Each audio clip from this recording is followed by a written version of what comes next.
broadcasting live from the School of Athens. This is Europe and the People Without History with Mr. Olson, everyone's favorite AP World History Review service. So today I'm going to give you a bonus episode, and this is for all you people that are taking the AP test soon.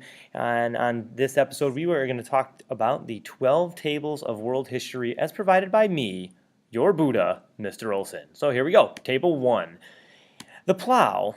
That plow that goes back to Neolithic times was the worst invention ever for women. What used to be egalitarian societies was of course ruined by the plow, which created separate spheres in which women would usually take care of the housework while men toiled in the fields. This of course creates a dichotomy in which men get more of the credit than women do, when women oftentimes produce for us non-material necessities like love and nurturing and life. Okay, good. Table 2. Civilizations in Africa and the Americas particularly were complex before Europe. If they weren't complex, how do you explain Mansa Musa, the richest man ever, being from West Africa? How do you explain the Aztec cities that had floating gardens called chinampas, or marketplaces that were bustling in a time period when Europe was, well, not so enlightened? Speaking of that, table 3. When Europe was dark in what we call the Dark Ages, there they are, pictured to the left of your Europeans burning each other at the stake, the Islamic world and China were bright. We're going through golden ages. So oftentimes people think that China and the Islamic world, they lag behind Europe. That is not the case. In fact, in period 4 of the AP World History and period 3 and 4 in the AP World History curriculum, there's a large amount of that time period that was dominated by China and the Islamic world. Table 4. Throughout history, Islamic empires, particularly the first caliphates that we talked about, the Abbasids more so than the Umayyads, but still both to some degree, have been extremely tolerant.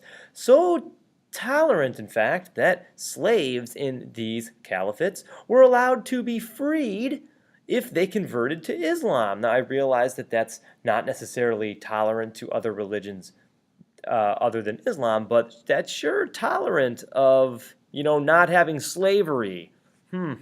Table 5. China has all in abundance. They had all in abundance until Europe, and they do again. There, of course, is a picture of the British showing up and saying, "China, please trade with us," and the Ming Emperor being like, "No." Table 6, the Columbian Exchange. Need I say more? This is an important event that you need to be aware of.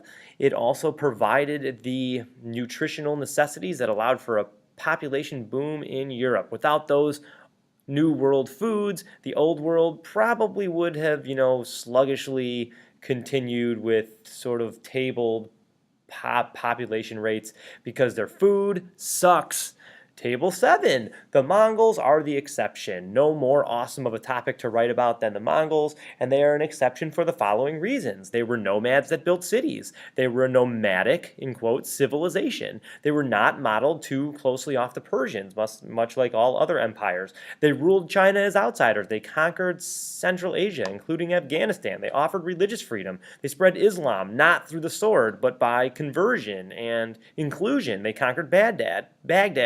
They had a mercenary army that actually worked. They resisted sedentary agricultural settlement. They made the Silk Road safe after a long period of decline. They indirectly created Russia. They helped bring Islam into China, and they conquered Russia in the winter.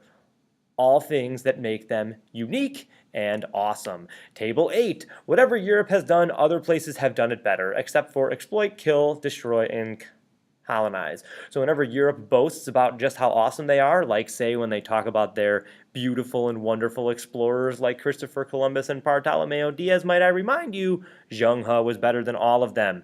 So was Ibn Battuta, but that's a story for another day. Table 9. Women are people too. We have not talked enough about women in this class, but I want to encourage you to always keep them in the back of your mind. Here are some important women through time. Hatshepsut was a female pharaoh in the Egyptian Empire.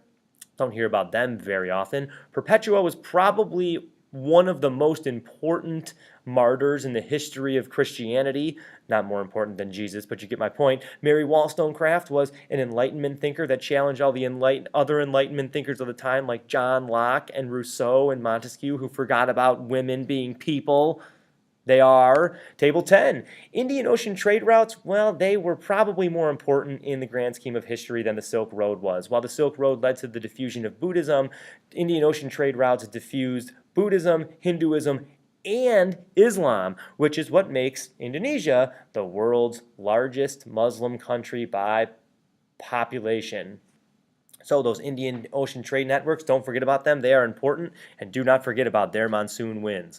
Table 11, you knew it was coming. Communism, when understood, is awesome.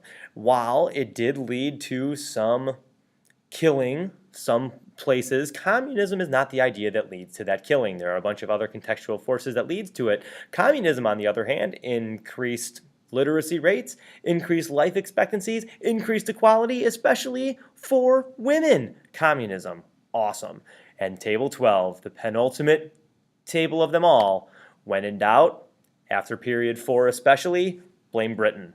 You can blame Britain for the Industrial Revolution and the exploitation of workers. You can blame Britain for child labor. You can blame Britain for the Opium Wars. You can blame Britain for the Boxer Rebellion being put down. You can blame Britain for the Sepoy Mutiny. You can blame Britain for imperialism in Africa, which apparently the Sepoy Mutiny is more important than. You can blame Britain for World War II because they appeased Hitler. There's the British Prime Minister, Neville Chamberlain, shaking hands with Hitler. And you can blame Britain for apartheid in South Africa. Anyways, when in doubt, blame Britain. All in all, people, you've done a lot of good work this year and worked very, very hard. I wish you the best of luck on this year's AP test. This is your Buddha signing off.